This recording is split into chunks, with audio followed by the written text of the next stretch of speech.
The story of Lincoln High School spans back to almost 25 years following the Civil War.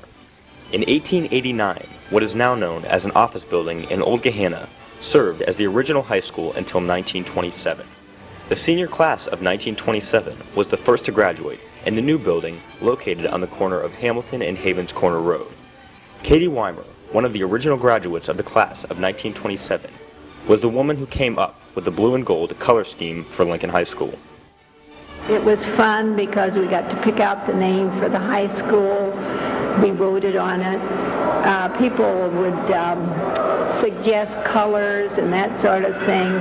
And I was happy because I suggested blue and gold. And it turned out to be the one the students had During the picked. summer of 1926, many hours were spent constructing what we now know as B Building.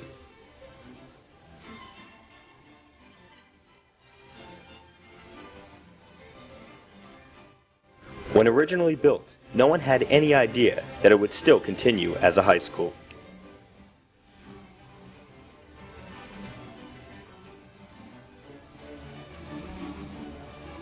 In the past, many faces have gone through the hallways of Lincoln High School.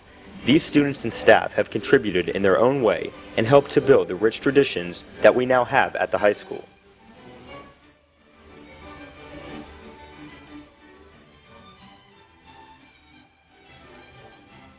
Though the building may look very different than it did in 1927, the spirit of Gahanna Lincoln High School continues to be strong. Many past staff members and students reveal where some of these rich traditions began.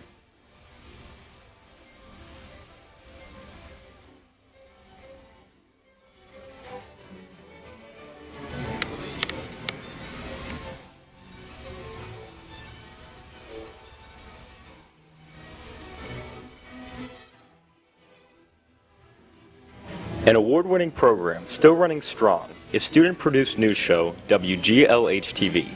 Mrs. Jody Geiser, one of the original creators of WGLH-TV. I started calling the different TV stations, and I remember calling WTVN and the chief engineer, and I asked to speak to him, and they said, well, you know, who's calling? And I told him, and he got on the phone, and he wanted to know what I wanted, and I said, well, we're starting a TV program at Gahanna, and I wondered if there was any things in your barn over there that you don't need, because I'd like to come over. And so he invited me over, and we went out to the barn, and I picked out some things that I thought we could use, and that sort of started a relationship with Channel 10, and he started coming over and giving little lectures, and he started giving us all kinds of equipment. He was wonderful. The shows will always come off, and they always were good. The lead-ins, if you watch some of the old shows, they probably don't differ a whole lot from what you're doing now. We made we didn't have teleprompters or anything, but the lead-ins all had to be memorized. We couldn't have any reading, no scripts on the table, nothing. From the beginning has been the track and field program. This year, Coach Ed Rary marked his 50th year as coach and was inducted into the Lincoln High School Athletic Hall of Fame. Over the years, he has seen many athletes, including guest speaker Olympian Jesse Owens in 1953. All you have to do is look around the wall here, and you know, every time I come in, they meet me, and naturally I renew old friendships on a personal basis, and even by looking in the wall and people call my attention to a particular year, you go back and you go through them, so it's fresh in your mind. And you know, how do I feel in regard to that? You know, it's a very warm experience to feel and know that the kids feel that positive in regard to the program. They can come back and share and walk the track and renew old memories and sit down and talk with their former coach. The mayor of the city of Gahanna, Ohio, proclaimed Saturday, May 4th, 2002, as Ed Rary Day. Larry Schwati has been with me for, he was one of my former athletes here at Gahanna Lincoln, graduating back in the late 60s, and then he came back and came on board and has been an assistant coach and followed me in the cross-country program, and I gave up cross-country in '87. Larry was my assistant, stepped right in, has done a great job. So. For well over 30 years, Mr. Rary served as principal of Lincoln Elementary. Not only most memorable, probably one of the most exciting things that I've ever done. Really, I say that, but it's the only thing that I really have been involved in professionally as a elementary principal and track and field coach. Yeah, it's very, very memorable, and it continues to be so.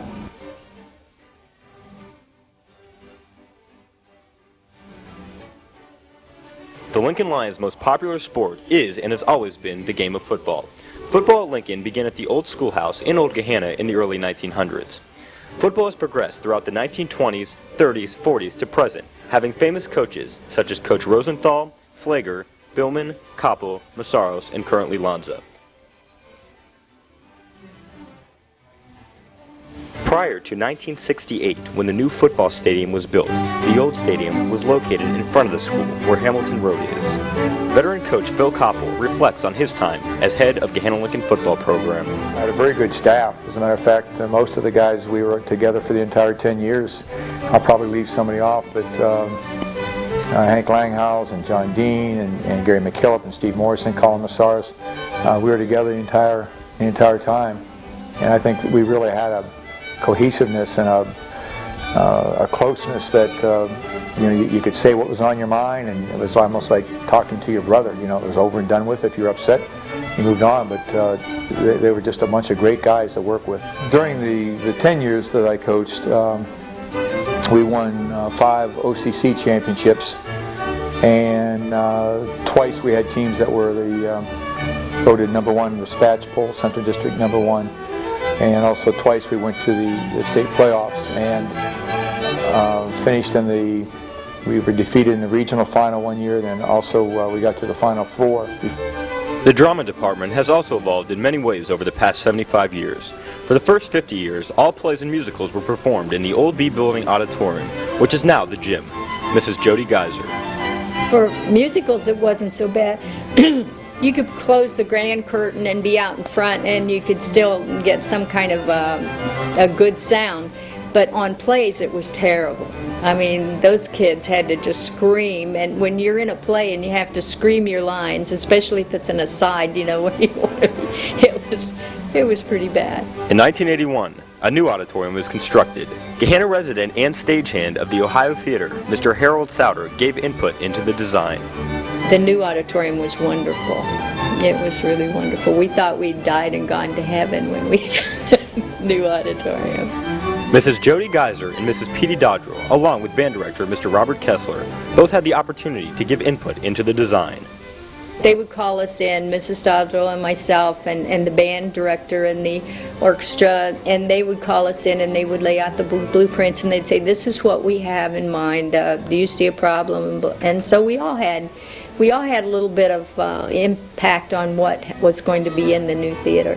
The sound booth and the lights and all those kinds of things that I think made it a success. Which, some people, if you gave you the idea, say, okay, here's the money, go design a theater, you wouldn't know where to start. And that was what they needed to know. They needed to know what they had to do. Mr. Maurice Jones, Superintendent of the Gahanna Jefferson School District, 1972 to 1981. I'm always proud, always feel good about coming into the auditorium because it's, I don't think there's a bad seat there, and the community seems to be really enjoying it and making the most of it. That was a concern I had early on, but I appreciate the fact that it's now being utilized and serving the community.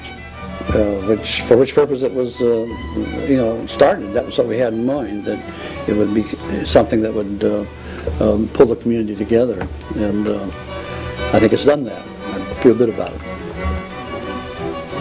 The new auditorium benefited the drama department in many ways. Mrs. Petey Dodrell, theater director, 1970 to 1995.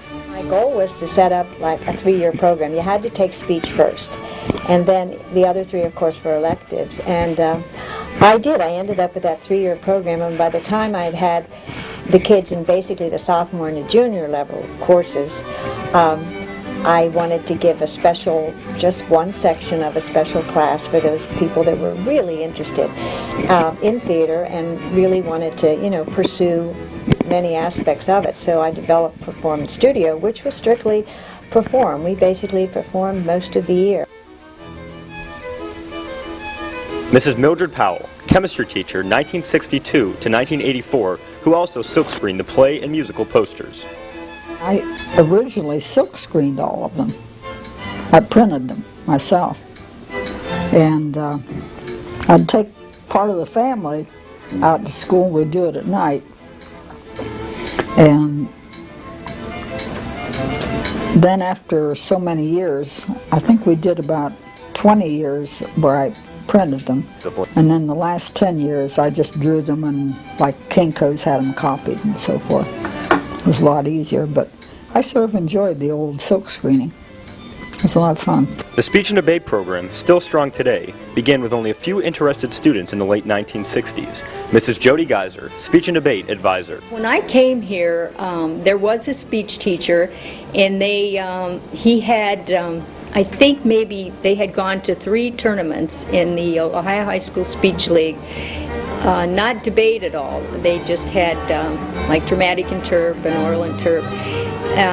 There were maybe 3 or 4 students that were interested, and so out of my speech class I started talking to them, would you be interested in taking this class, and so on and so forth, and enlisted enough people that I was able to come up with a team the first year. So in 1968 I think was our first debate team. The first year we hosted tournaments right here at Gahanna, with hundreds of students from all over the state would come, and we utilized every room in all 3 schools, the little school, the middle school, and this school. It was all one campus, and it was exciting.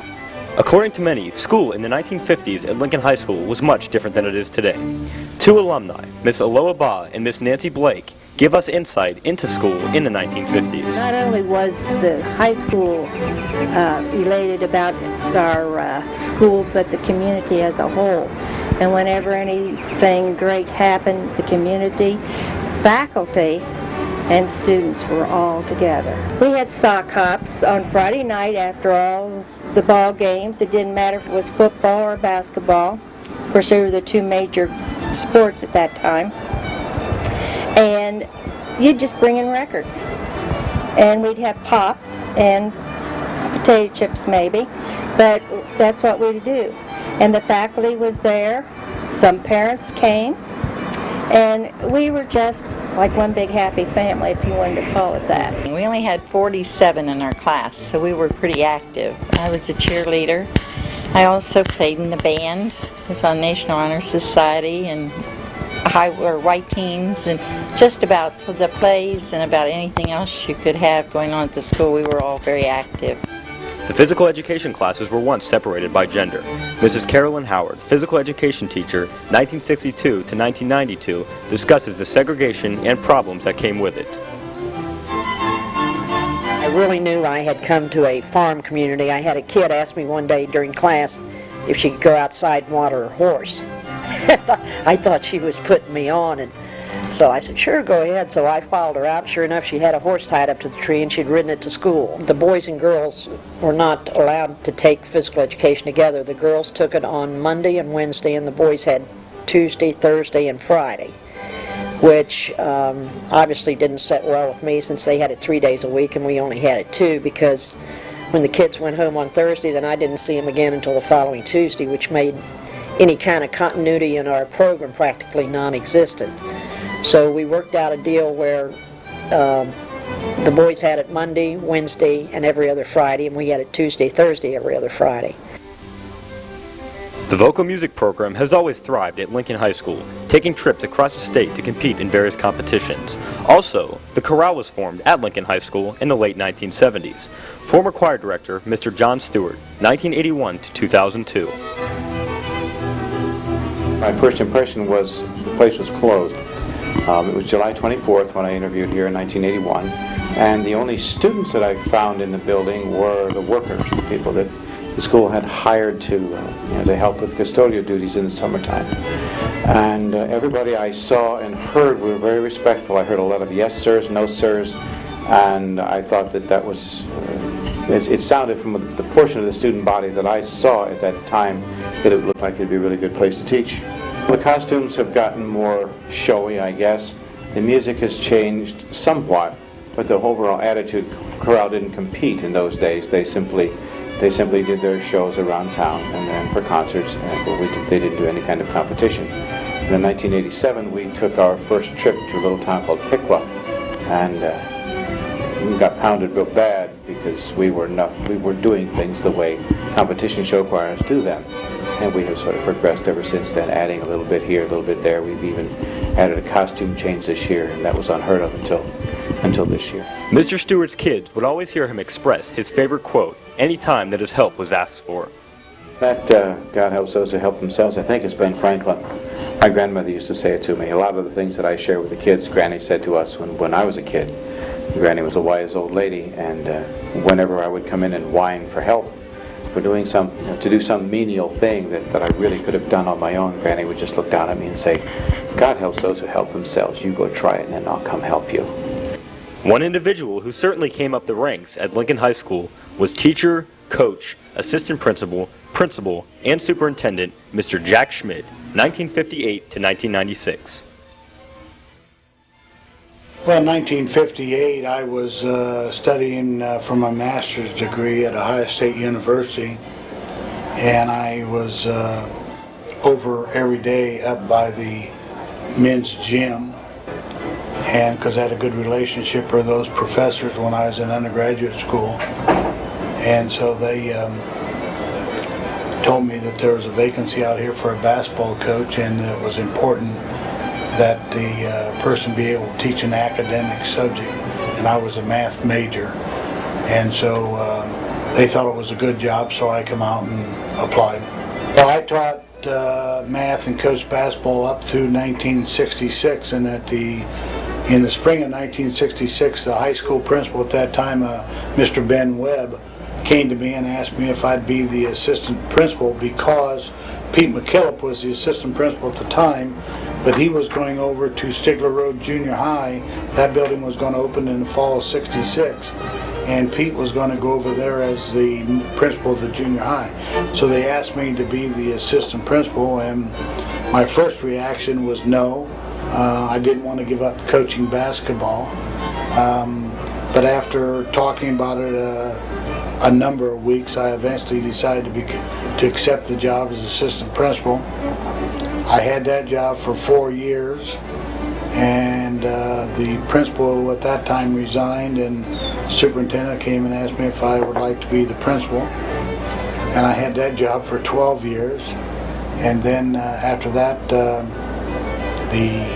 there was a vacancy. Again, Pete McKillop had moved from the principal's job at Middle School West to assistant superintendent in charge of business, and Pete retired, and so I applied for his job in 1982, became the assistant superintendent in charge of business, and I held that until '94 when the board asked me to take over the superintendency, and until I retired in '96. The biggest thing I wanted out of kids was honesty. You know, kids would do something, and I'd, as assistant principal, you'd call them in. All I wanted was a kid to be honest, because I believe that if you're an honest individual, we all do dumb things and we all do things we shouldn't do, but if you're basically honest, you'll eventually turn into a quality citizen. The English department at Lincoln High School has also seen its share of changes. English teacher Mrs. Lucy Coney, 1970 to 1994. It's the first time I had taught in a public high school. And then the next year there was a full-time position, and they asked me if I would be interested, and my husband and I argued over it because he didn't want me to take it, and I decided that I wanted to try it. So I gritted my teeth and said yes, and I taught. It was good, but you know, I just didn't know that much about a high school, and I thought that after all I'd prepared myself to teach, and that and I was always reared or raised by my parents to be ready to take care of yourself if anything ever happened to you. So I decided this would be a good way to find out if I could take care of myself. If in American literature, when I taught the inscription by the rude bridge that spanned the Concord River, whatever, that is a song, and so I sang it instead of reading it. And when I taught Brave New World in 1984, I was able to find the tune to a lot of those, and so I sang it to my classes. I thought we should. 8 years after retiring, Mrs. Coney still remains a sub at Lincoln High School. I like to learn, and I like for everybody else to know as much as I do, and I want to know as much as everybody else does. And so, and when I come to sub, I learn something just about every day. And so that's enjoyable to me. And I also like to share my, because I travel frequently, and I like to share my travels if it has anything to do with what I'm teaching. And I also like to share if I've learned something new. English teacher and first female assistant principal, Mrs. Patricia Bierstedt, 1957 to 1986. I got my master's degree in supervision and curriculum, and I got that in '67. There weren't any women administrators at that time, and they weren't open to having women administrators yet. And so it wasn't until 1982 that a job opening was available. And I just decided it might be a nice broadening. For many years, being alone all day in C Building came with its advantages. Although C Building is not there anymore, it is still cherished by many. Former government teacher, Mr. Robert Powell, 1963 to 1984.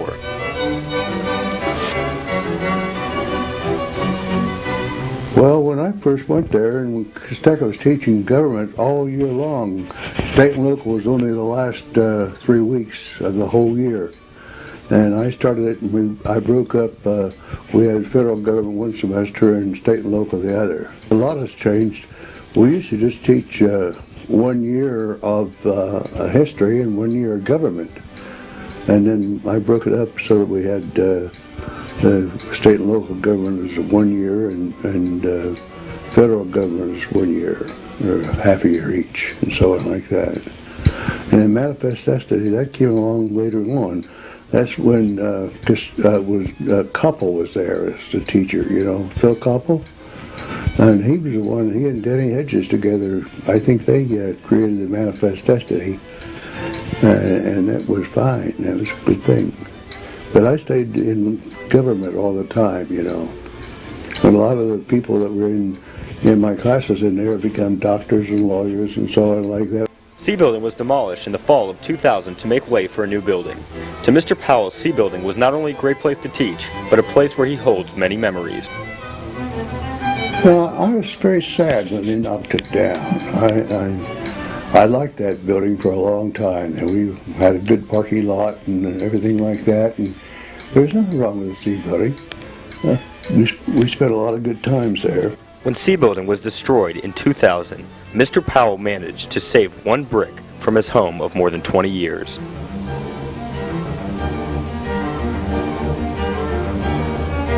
Another history teacher of C Building, Mr. John Howard, shares his experiences of being late on his third day of school. My first week on the job, I was living in an apartment on the west side of Columbus. It was actually a borrowed apartment. I was more or less between places to stay until I got settled. And I woke up at noon on my third day. The sun woke me up coming through the window. And I jumped out of bed, I ran to the phone, hit my toe on the bedstead, broke a toe in fact, called over here and told him I'd be in as quick as I could. I was sure I was going to be fired. I called my old landlady who drove about 2 miles an hour. Finally I said, no, let me drive the car. We drove over here as quick as we could. I went into Mr. Webb's office, and I'll never forget this because I fully expected to be fired. And I apologized and said, I don't blame you if you fire me. He said, well, we've already talked about that, and we're going to dock you a half a day's pay. From that point, and I was grateful for that. Not that a half a day's pay was a lot of money, but it was a lot, at that time it was a lot of money to me. But that was the way I started here. And the rest of the year was kind of uphill after that, fortunately. In 1985, Mr. Howard gave up teaching to be a full-time assistant principal. I taught until 1985, and then in 1985 I was a vice principal when Dale Ford became principal. And frankly, there were two reasons why I wanted to do that. One, I just wanted a change of pace. I liked the kids. I enjoyed the teaching aspect when you had the kids in front of you, but I just wanted to be I thought this would be a real change of pace, and it was. During his time as teacher and assistant principal, Mr. Howard always appreciated his kids, noting that today, with a bigger school, this is much more difficult. When I came here, we had 950 kids in the building, and you had a chance to find out a little bit about the kids. Not that you had to be nosy, but you knew if a kid was having a good day or a bad day, and you could give them a little support when they needed it. Today, you're lucky if you have time to have a conversation with many kids at all.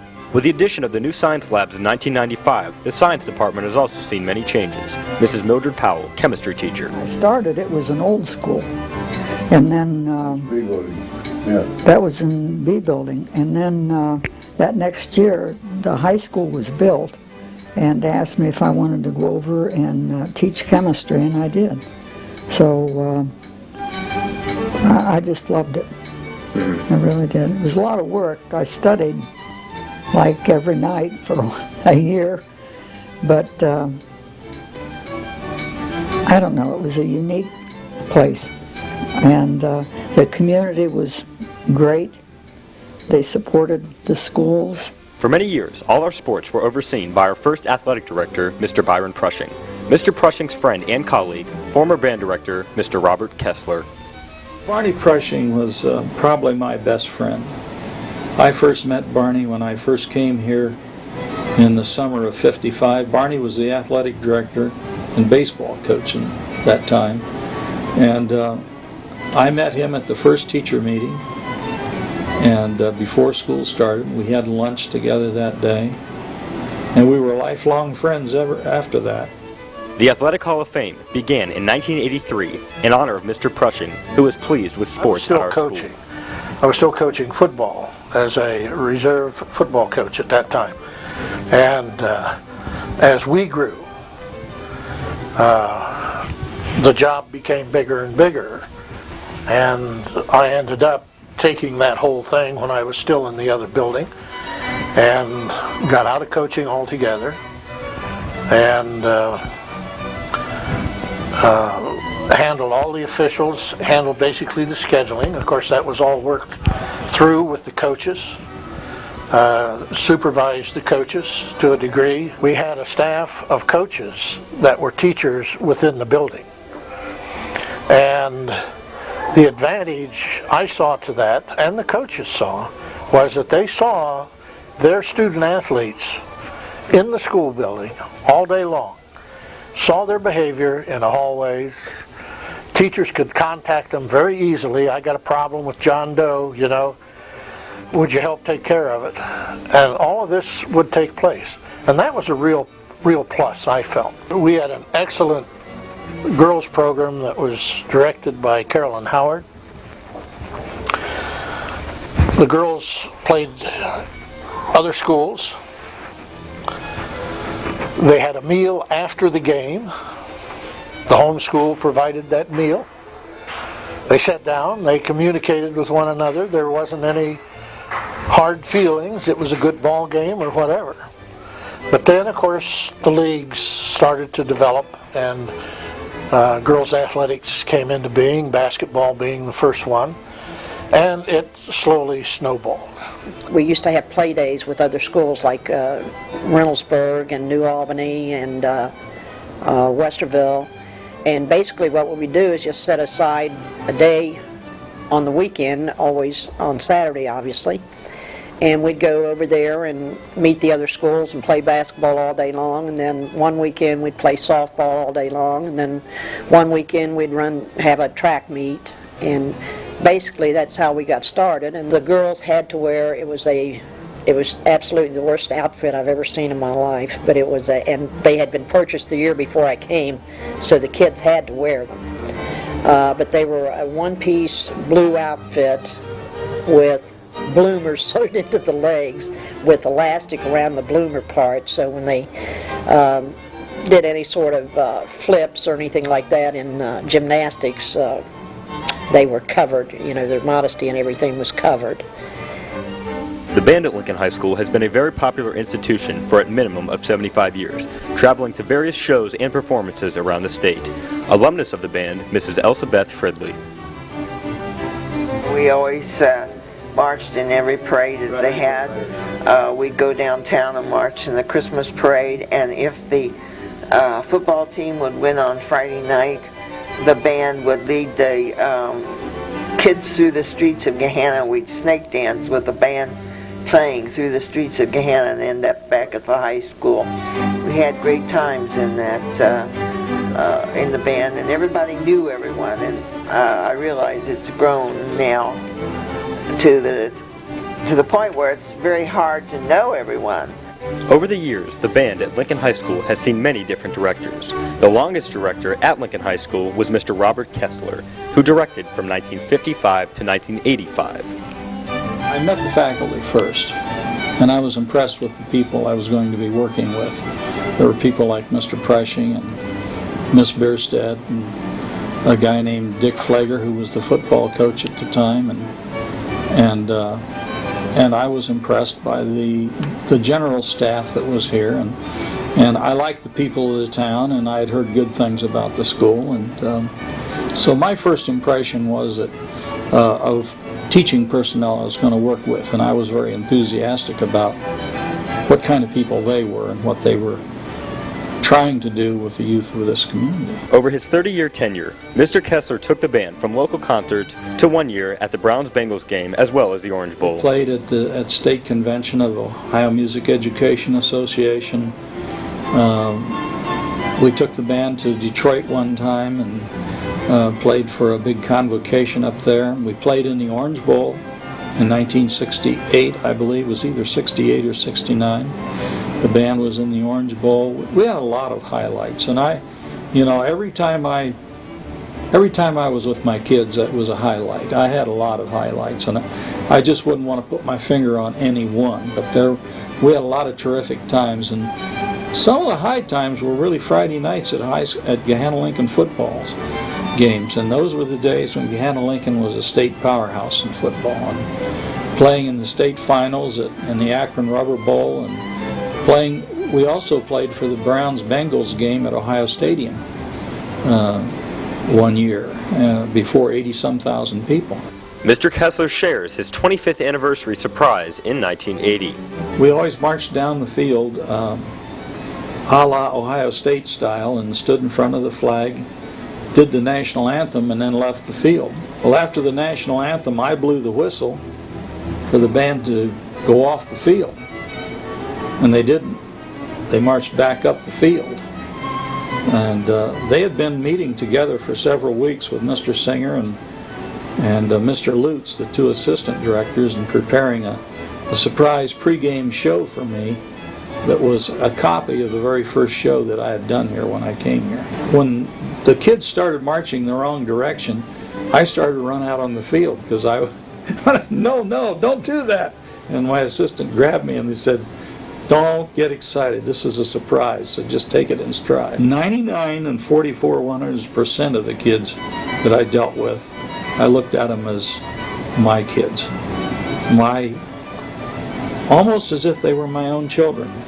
And I know that sounds trite and it sounds old-fashioned, but when you're around young people all day, every day, 5-6 days a week, for years, you get so that you almost feel like your family. And there were times when kids called me Pops because we got along so well. During the late 1950s and early 1960s, the high school was under the legendary principal, Mr. Bailey Bush, who strived for school academics, Mr. Jack Schmidt. I think that J. Bailey Bush deserves as much credit, if not more, than any other individual for bringing Gahanna an academic standing. He was very academically oriented, and not to say that the school didn't have good academics before the mid-50s, but athletics were, and music was a major portion of the school in the 50s. and J. Bailey Bush tried to keep the athletic program going and the music program, but I think he really worked hard to bring the academics to the same level. And he was very instrumental in bringing good teachers into the system who not only were interested in the sports and the music, but also were very much interested in producing good students. Mr. Bush was conducting a teachers meeting, and we were trying to find a solution to discipline as it was, and teachers kept making recommendations, and Mr. Bush said, well, that's against board policy and so forth. And finally a first-year teacher asked just what is board policy, and I said I volunteered to answer that, and Mr. Bush said, well, Jack, go ahead. And so I said, board policy is something administrators use when it's convenient and overlooks when it gets in the way. And of course, with that, Mr. Bush exploded, said that's the end of the teachers meeting, and walked out. And the next morning I had a little slip in my mailbox, please see me. And my humor of 24 hours before that wasn't very humorous. when Mr. Bush got done with me, he didn't really appreciate my sense of humor. Constructed in 1927, B Building was in horrible condition by the early 1980s and was almost knocked down. In 1987, the school board decided to renovate B Building. Principal Mr. Jack Schmidt. Prior to the renovation in 1987, when I came in 1958, of course the gym was about half the size that it is now, and the rest of the gym and the weight rooms and all that was a theater type setting. It was slanted floor going up and seated about 900 for basketball games and or school plays and musicals. Other than that, there was just regular classrooms. Classrooms were small, 650 square feet, and so it was difficult when you had a full classroom of students to go from the front of the room to the back room to work with a student, because it was quite crowded at 600 square feet, whereas the current classrooms are 750 in this high school building, and so the newer buildings are much easier for the teachers to get around and help with students, so it was a challenge. The old band room was a dungeon. As a matter of fact, the kids in the band called it the dungeon because it was in the old what's now Building B. It was in the old building underneath the stage, downstairs. And the kids always said they were coming down to the dungeon. There were no windows in that room. We couldn't see outside. But boy, we sure had the place to ourselves. And the band rehearsed there, and we kept growing we started out, when I got here, we had about 40 kids. And by the time we finally got out of that and into the new building that we're in now, I had about an 85-piece band in a band room that was built for about 42 kids, and it was the dungeon, and that's the best I can say about it. It was a bad place. When I started to teach there were wings added, and we had 7th grade in that building. In fact, Mr. Rary taught 7th grade in that building at one time, and we moved the home economic department into an area of their own. It used to be down on the first floor where our kitchen for meals was. In 1987, the Board of Education, there was a debate about whether or not the old high school ought to be torn down or whether or not it ought to be renovated and kept. And the board decided they were going to renovate it. And so in 1987, that building was completely renovated. All new sewer lines, all new water lines, domestic water, heating water, all new electrical systems were put in. The building was not air conditioned, but an air conditioning system was put in. And as I said earlier, the gymnasium was about 80 by 50, and then there was theater type seating sloped up, and then there was a big slope of seats in the back. And all that was torn out, and the gym was extended to about twice the original size. Located deep underground, The basement of B Building has been surrounded by many myths as well as rumors. Campus security, Mr. Chris Clark. This area used to be storage when in the original B building, the original high school built in 1926. We used to store theater props down here. This was originally, the theater was above us, where we now have a gym and a weight room, and they had basketball games on the stage of the auditorium. You could actually walk up the old auditorium where the weight room is now to get to the second floor. At that time, theater productions, of course, were in that auditorium, and the theater department had rain down here. If you look on the walls, there's a lot of graffiti dating back all the way to the 1960s, and you'll see some things like there's Camelot on the wall over there, there's Life with Father around the corner. All the different casts and crew for the different plays and productions used to put their names on the walls down here. A lot of history, a lot of tradition.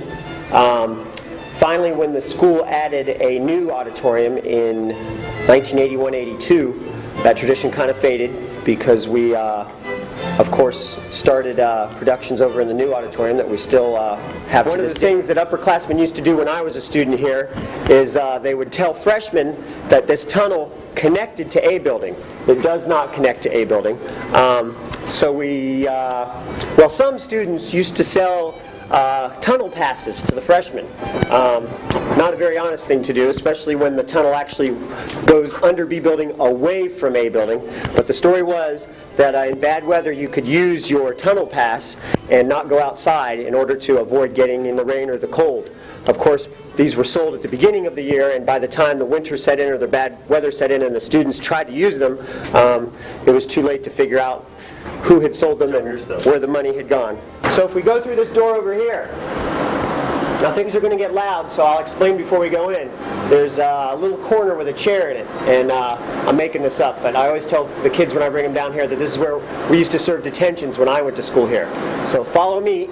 If I can get this door open from the freshman, I used to have to sit down here for hours at a time. It was a terrible fate if you ever made a teacher mad at you. Celebrating its 25th anniversary, Varsity Varieties has been one of the main theater attractions. Co-founder, Mrs. P.D. Dodrell. I can't believe that Varsity Varieties is going to be 25 years old this spring. I remember the first one.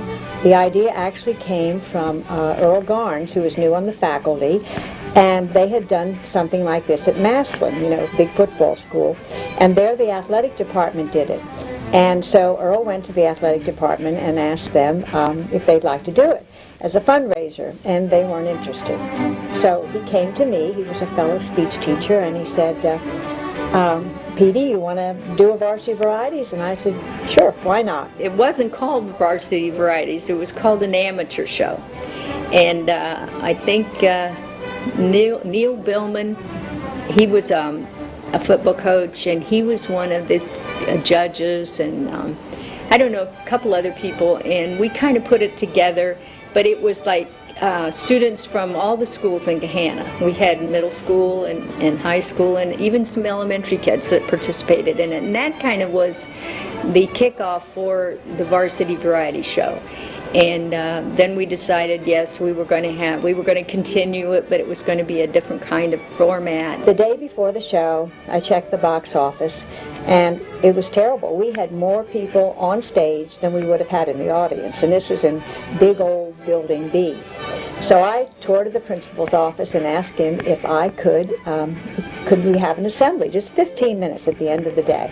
And he said, okay. So we pulled what we thought were 3 of our best acts. We had a soloist, and we had a group of, I believe, mostly basketball players who had concocted a dance, and they did it in drag, and actually it was pretty good. I think that it gives the students the opportunity to really show how great they are, and you know, they really are great. When you see these kids get up and perform, and then you go to professional shows and you see people perform, and I had an opportunity. I just came back from a cruise to the British Isles, and on the ship they have entertainment all the time, and on their shows there were people that weren't maybe parallel with the people that we had in Varsity Varieties. I mean, dancers, singers, whatever. So they're wonderful. The kids are wonderful.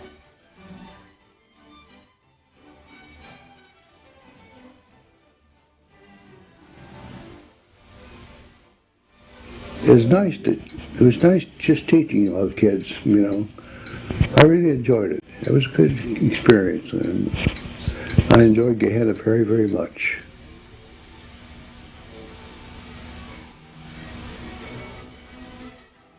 I'm glad that I was a part of it, and I'm glad that it has reached the point of development that it has reached. And I just think girls athletics is a great program, not just the basketball team, but our track team, volleyball team.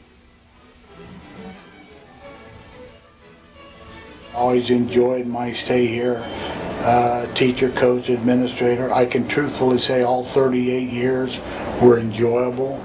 I enjoyed, in retrospect, the classroom time and the coaching time the most, because in those kind of jobs you have day-to-day contact with kids, and when you do something for them, you get that satisfaction because you can see an immediate response.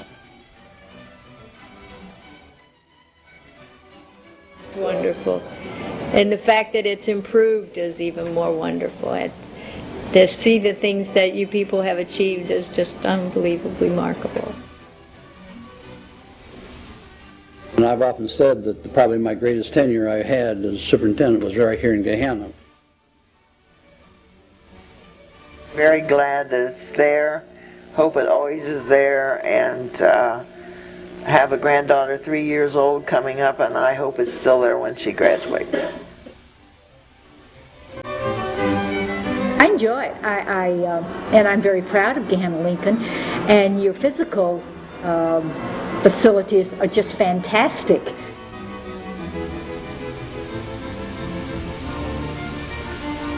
The time I spent at Gehenna Lincoln High School was some of the most rewarding time that I've ever spent. The spirit of this high school is rooted in the academic excellence and quality programs established over the past 75 years. While these faces are of Lincoln High School's past, their work is a living legacy that will live on in the future. And with the support of the community, students and staff, the next 75 years will carry on this great tradition.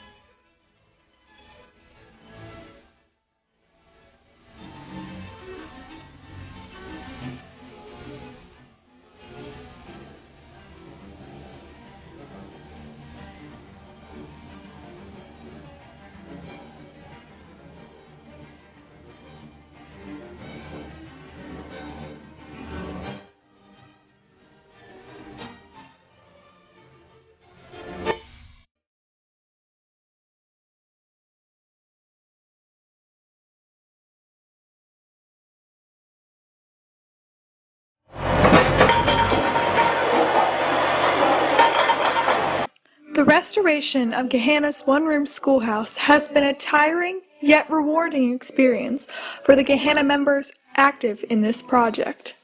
The idea took shape when Gehenna Lincoln High School teacher Tom Gregory noticed an old brick building on the side of the road near the YMCA. He decided to investigate. It started 3 years ago when I was driving down the road past the Gehenna Y, and I had noticed this garage. And I looked a little closer at it, and I thought, my gosh, I think that might be a one-room schoolhouse, but I didn't know. The project expanded, with Gregory campaigning for the salvation of the Gehenna one-room schoolhouse to individuals across the entire community. A year after that, I found out through the paper that the city had bought the property. Both of the buildings were in disrepair. They didn't know anything about the history and were set to demolish those buildings. And so I raced into the city. Luckily, I had already done the research, and I talked to them, let them know what the schoolhouse was, or the garage was once a one-room schoolhouse. And so they agreed to let us try to raise money and allow that building to sit there. He soon found Jan Elsie, another man interested in restoring the schoolhouse, and who has always had a love for preserving history. Who I want to introduce now, I can't say enough. about what he's done for this project. I didn't exactly know what I was getting myself into. It sounded like a great idea to restore one school. And I thought, it's one building. Can't be that difficult. Luckily, he's the one that contacted me. And I said, oh, absolutely. I'd love you to help. And I don't know how I would have done it. I don't think it would have been possible. Jan has made such a huge impact. He saved the windows from the building. He built the tower. He saved the door. That building is authentic as we can possibly make it with the materials that are left. And he put in hundreds and hundreds and hundreds of hours just out of the goodness of his heart, because he loves history, he loves this community. I like old structures. I feel once they're gone, they're gone. I would rather have children have a chance to experience the history rather than read a plaque that says, here once stood the Jefferson Township No. 2 school. It's much more interesting for them. They learn much more coming in and spending 2 days here going to school than reading a plaque. And that's the main reason why I got involved. With these two men at the front of the campaign, nothing seemed impossible, except containing the budget to a reasonable, attainable price. I introduced the idea to the school board at the time, and they were all very excited about it. And then we began the task of raising money.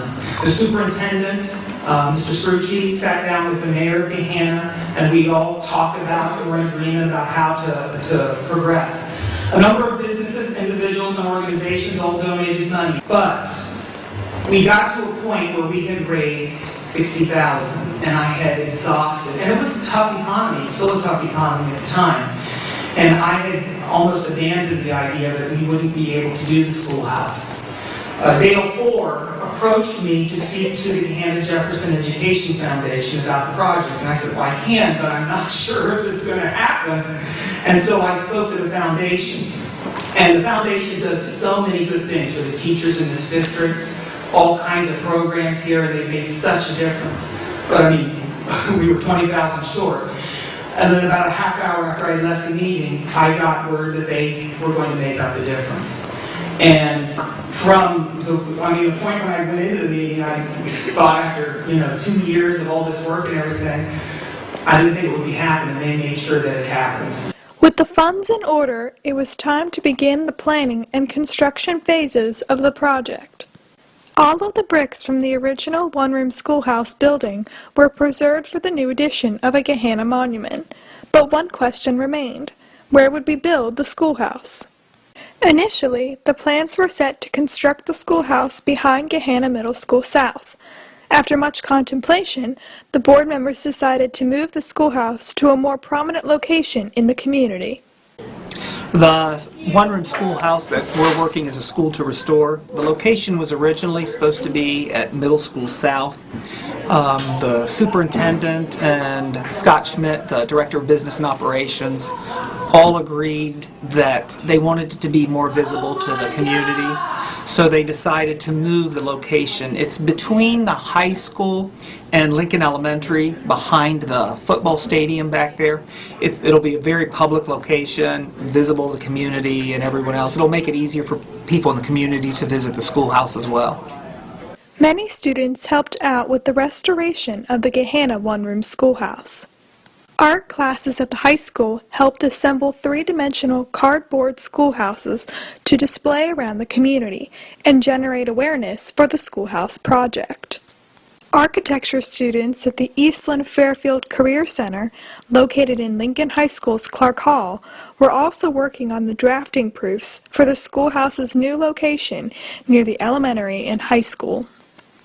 Hello, my name is Trevor Swanson. I'm from Pickerington North. I'm an out-of-district student that's a part of the architecture construction management class. I've been interning at a firm. The firm's called George Parker & Associates. It's located near Creekside, and they are in charge of doing the construction drawings for the Gahanna schoolhouse, and my involvement of the project has been doing the drafting of the construction drawings. I've been working on these for about 3 weeks. They've gone through about 4 revisions. And I've put about 4 hours a day, 5 days a week on these. They have been submitted to the zoning department last Friday, so I think it takes about 4 weeks for them to be approved. In addition, some of the other architecture students helped to build a three-dimensional model of the schoolhouse to be put on display in the various Gahanna-Jefferson schools across the district.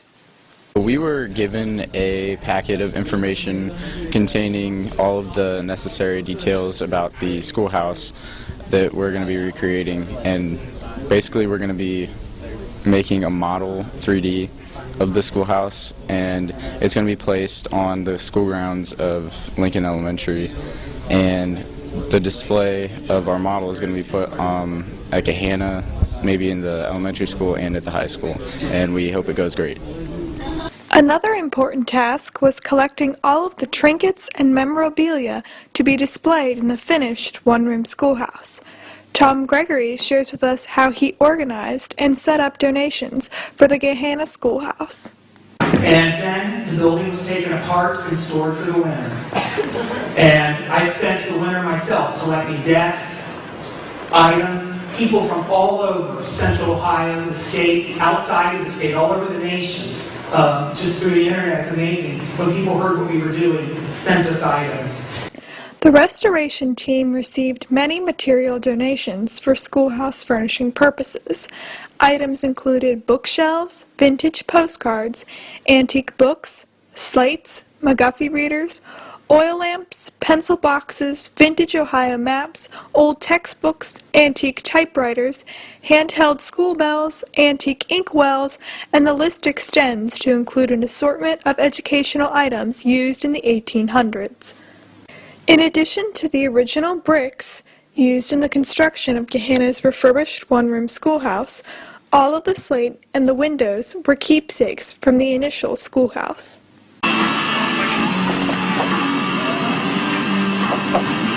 This project was one enormous task that required expert planning, generous funding, and countless hours of laborious dedication. Now that the schoolhouse is complete, it is safe to say that all of the hard work spent designing and executing a plan for restoration has paid off.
The school was taken apart brick by brick and moved over to Middle School South. It's a little small, we felt, to get a full classroom in.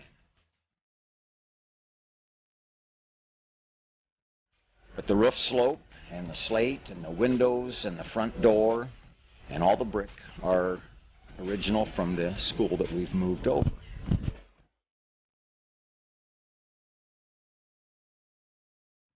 The superintendent and Scott Schmidt, the director of business and operations, all agreed that they wanted it to be more visible to the community.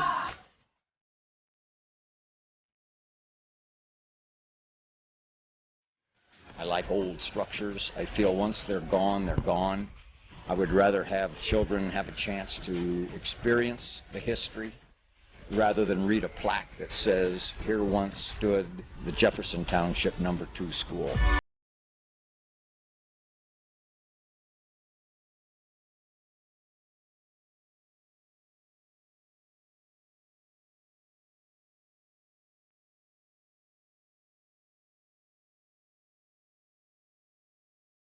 What do you remember about Gahanna during the days that you attended the Gahanna one-room schoolhouse? I think there were about 400 people. You knew everybody. You go up and down the street, you knew everybody in Gahanna, and everybody knew you. We lived on McCutcheon Road, right there. It goes into Stigler. So it was only just a half a mile. So we just walked to school. We went there to the grocery, and we went to church. The Earls had lived there all their lives, and so it was well known. What can you tell us from your memories about Gahanna's one-room schoolhouse? We're all in the one building in Gahanna. It was a very small group. There were only just 2 other ones in my class. It was a very small class. When I went down, I was then in the 1st grade. There weren't very many in there. I was the only one. So on the 2nd day when he called, he didn't call 1st grade. He called 2nd grade. So he said I was then in the 2nd grade. So I skipped the whole 1st grade. I was the youngest one in my class all the way through. In fact, when I graduated, and in June I was 16, because I was only there the 1 year, you see. Since we went, when I was in the 3rd grade, then we moved over to Gahanna Grade School. And my teacher was Mr. Gibbs, and he drove to school in his 2-seated buggy and a horse. And we thought that was great to see that horse. There was, of course, an outhouse in the back and a stream going along of the yard. So we played out there, did all our running games. We didn't play ball, but we played all running games.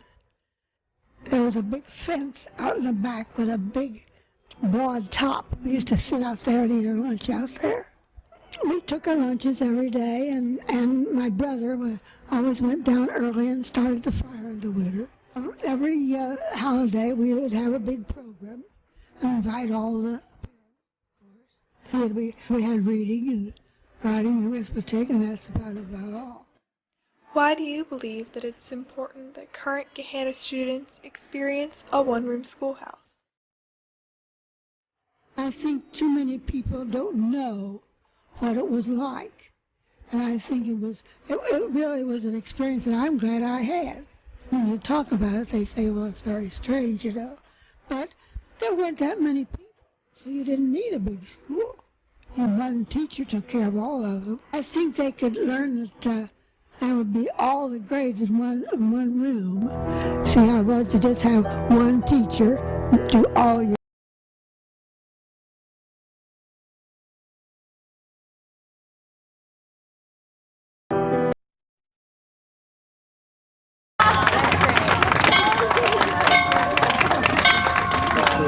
After countless hours of funding and constructing Gahanna's one-room schoolhouse, the building officially opened to the public on Wednesday, October 23, 2013. It was a monumental celebration held in the adjacent Lincoln Elementary School gymnasium, in which many community members came out to support the dedication. I want to thank everyone for being here today. This project has certainly been a long time coming. The presentation consisted of speakers Tom Gregory, WGLH-TV advisor, and Jan Elsie, one of the construction leaders. Elsie was especially thrilled with the heavily anticipated schoolhouse debut. Well, this is, of course, the day that we've been looking forward to for 14 months. And when we started last September, it seems like a long way off, but it's really gone very fast. And the winter gave us an opportunity to do a lot of the repair of the windows and doors and build the bell tower, find a lot of artifacts that are going in there. That was all good for the winter, and then when spring and summer came, the construction went, I thought, very well. The contractors were really diligent in getting their work done, even though a lot of them were donating their time. They would work 3 days, and then they'd have to go work at a job where they'd get paid for 2 days so that they could make payroll. And so it really worked out very well for us. As the WGLH correspondent for Gahanna's one-room schoolhouse, I was astounded by the finished product. What a great local piece of history restored. Thanks to the tireless efforts of those who commissioned the salvation of this schoolhouse, Gahanna adds yet another unique aspect to the town's history. Be sure to stay tuned for additional stories on the field trip offered to Gahanna Elementary School students here at the schoolhouse. Reporting for WGLH-TV, this has been Bethany Bella.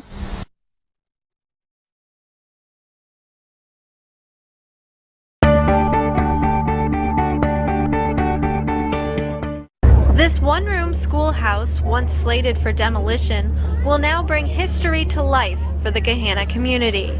So often people think of history as these famous people, that are in textbooks.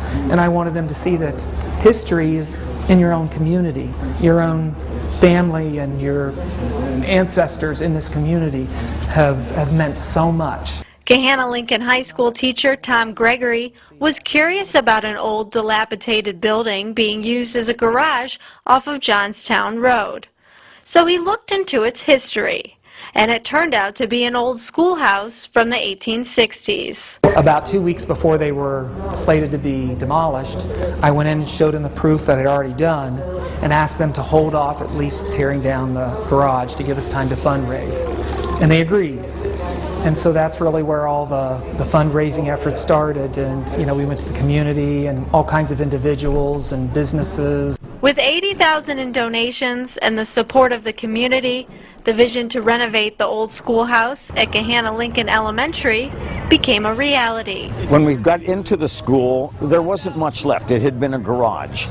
But there was one sheet of plywood up in the very top, in the attic, and in there was, on that box, or on that sheet of plywood was a box, and in that was some ceramic apples that must have been given to a teacher, a lot of old bottles, and so those have been brought over as well. Just recently, one of the granddaughters of the people who went to school brought us books that were used by their grandparents in this school, and a pencil box. Retired Gahanna teacher Sharon Cremeen played in this very schoolhouse when it was a garage next to her home. She will now volunteer here as a school marm. Yeah, I only knew it as a garage, and to see it as a real classroom, it's just really amazing to see all the work that they have put into it to make it authentic. I think the community is going to get involved with it and see it as a true asset to Gahanna. Okay, the teacher welcomes you in.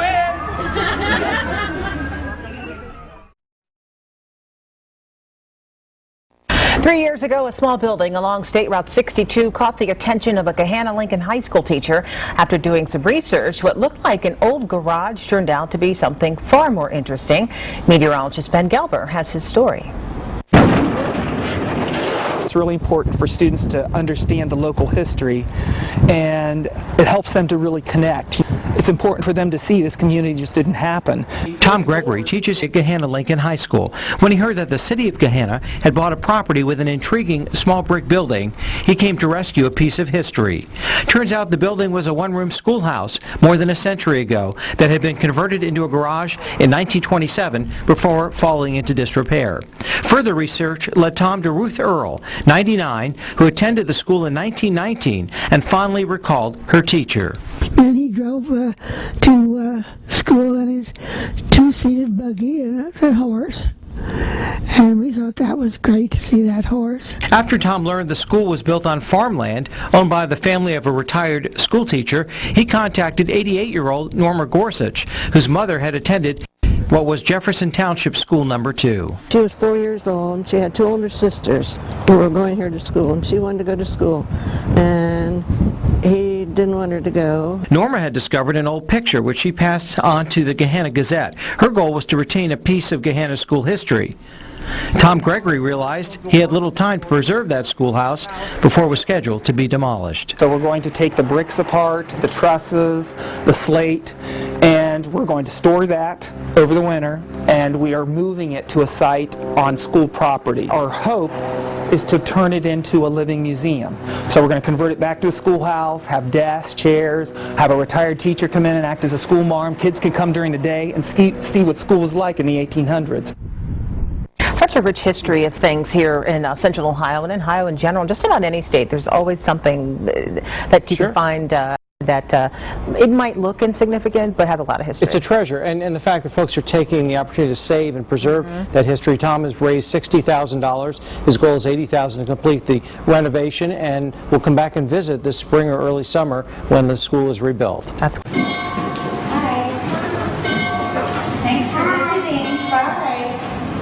Now that the Jefferson Township No. 2 schoolhouse is complete with its renovations, the schoolhouse committee is opening the doors. Class is in session. The summer of 2013 saw an extensive construction project on this side of Gahanna. Tom Gregory, Gahanna Lincoln High School teacher and lifelong Gahanna resident, discovered the remnants of the Jefferson Township No. 2 schoolhouse and decided to dedicate a substantial portion of his time to restoring the schoolhouse in a more prominent location in the community. All of the brick and slate on the rooftop are from the original building, once located off of Johnstown Road or Route 62. The one-room schoolhouse was designed with Johnstown's Cornell School in mind. The Cornell School is another restored one-room schoolhouse that takes students for a one-day field trip and lets them experience what school would have been like over 100 years ago. Now you have to stand when you read, and read so I can hear it, or you're going to have homework. On October 23, 2013, the Gahanna Schoolhouse held a dedication ceremony and was finally opened to the eager Gahanna public. Okay. The teacher welcomes you in. The first groups of students who have visited the one-room schoolhouse have been kindergarten and fourth grade classes from next-door neighbor Lincoln Elementary. I stepped in to observe a kindergarten class experience the schoolhouse in all its glory. You would have to crank and then talk into it and hold it up like this. Maybe some of you have seen the TV show Little House on the Prairie. Almost every student was astounded by the various antiques that adorn the schoolhouse's interior. What's your question? Are those antiques? They are. Do you know what an antique is? Yes, very old. Very old. Are they off limits? They are off limits. Very good. You must know a lot about antiques. The students didn't receive any schoolhouse teachings for the afternoon, just exposure to what the schoolhouse actually looks like on the inside. I talked to Sharon Kameen, the Gahanna Schoolhouse school marm, who will take over the schoolhouse curriculum come next year. The schoolhouse has been a big exciting event at Lincoln Elementary. All the children have been watching it being built. It started in the summer, but it was maybe about halfway done when school started. So they have been watching it going up, watching the bricklayers put the bricks on, and the men being on the roof putting the slate on and putting on the finishing touches. So they've been watching it go up, and they have been anxious to get in. So as soon as it was accessible, I wanted to make sure all those classes from Lincoln Elementary could get over and at least see the schoolhouse, because we're not quite ready to have classes in it yet. We want to take it slow, make sure we do it right, but we at least want them to get over here and look at it and talk about it with their parents. And we're hoping to have an open house for the community. We want the community to be involved in using it, or at least coming over and looking at it and keeping the history of Gahanna going, because we have such a great community, and I think it'll be a very positive asset. It was an interactive and educational day for Gahanna students. The students of Gahanna are eagerly anticipating the one-room schoolhouse field trip and are looking forward to receiving traditional educational lessons. It will definitely be a unique experience. Reporting for WGLH-TV, this has been Bethany Bella. Back in the day, it was called Jefferson Township School Number 2, but last spring, only a handful of Gahanna residents knew about that piece of history along Route 62 in front of the YMCA. Our Ben Gelber shows us how a local teacher and property owner teamed up to bring back a piece of valuable history. Last spring, Sharon Cremian's childhood garage was about to be torn down along Route 62 in Gahanna. It's really important for students to understand the local history. That's when Gahanna Lincoln teacher Tom Gregory followed history instincts. This is the one-room schoolhouse that I actually grew up in. It was my garage when I was a young girl. Together, they raised enough money to salvage what was once a thriving 19th century one-room schoolhouse built in 1869, removing it brick by brick and rebuilding the school adjacent to Lincoln Elementary so others could get a glimpse of the past. Is everybody on page 187? Do you have it open and ready to go? Students study reading, writing, arithmetic, and elocution. Very old school. Dancing was forbidden in many areas, so we would learn songs like Down the Ohio.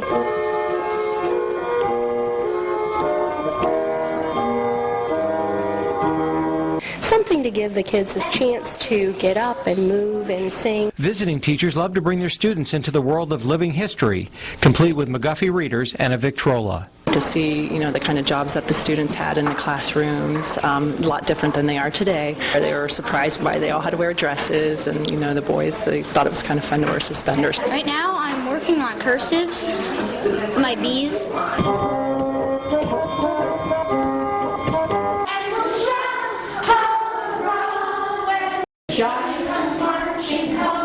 Ben Gelber, NBC4.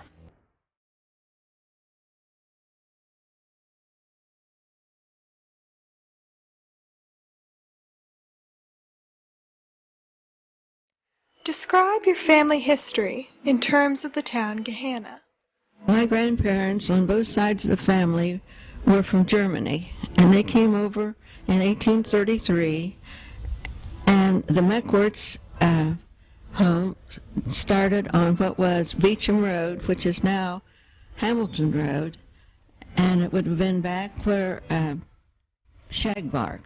That land there from Giant Eagle all the way down to Graders on Hamilton Road was part of my grandfather's farm, and it went on over around and then continued over on 62 from where the Worthington is down to where I think now there's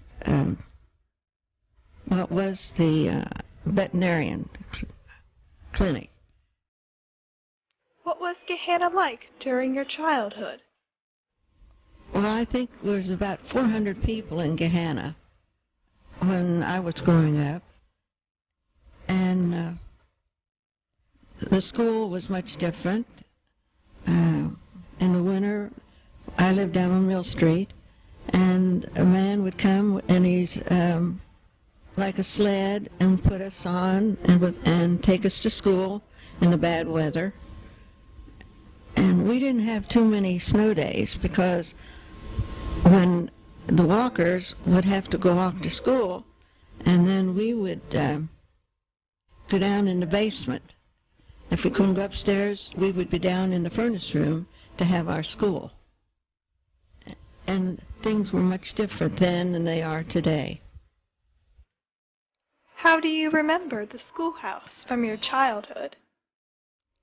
Well, when I was growing up, we would go up there and they had a floor in it, and they had square dancing. And it was for people who had lived in, my uncle had moved next door, and the house was rented, and they'd have music and have dances on Saturday night.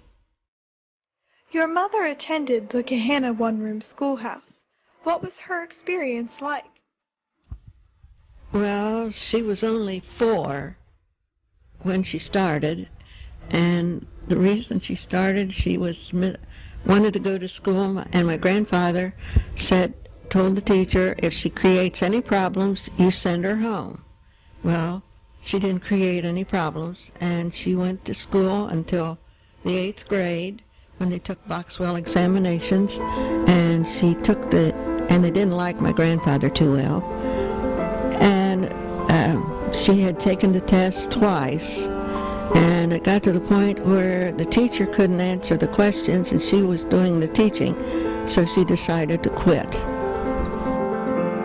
How would your parents have reacted to the restoration of the one-room schoolhouse, built initially on their property? I don't know about my father, but my mother would be elated because she was quite a historian. I have a little booklet she had for her drawing or papers that things were coming out in the newspaper, and I have one where they weren't happy about the new high school being built out in the country.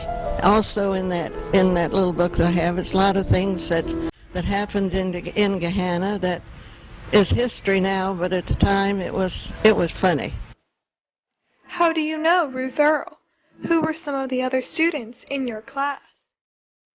Yeah, she was our teacher in 3rd grade, and there were several. Well, Wanda Sandusky, Schnell was in that class, Bert Conkle, John Wolfe, Mildred Pote, Lois Klotz, Mary Catherine Sindel. There's others, but I think those were the ones that were to the last luncheon, and that was our 70th at Jefferson Country Club. How will current students adapt to the one-room schoolhouse traditional customs? I don't know, because things are so different now. Even when you go back to the multiplication tables, when that's history now. And no cell phones, everything at that time was academic. Why do you think it's important to preserve this schoolhouse for future Gahanna students? Well, when this generation, I'm the last in my generation and my family, and when that schoolhouse is gone, no one will ever know that there had been a schoolhouse there, that somebody had donated money or their farm to build the schoolhouse, and I'd like to see it to remain the same as the ones that are being restored in Johnstown and on Wexler's property. Final thoughts on the one-room schoolhouse? I think it's great. The only thing that I'd like to have seen it left on my grandfather's property, because that had been in the family from the 1830s. But I'm just happy that it is going to be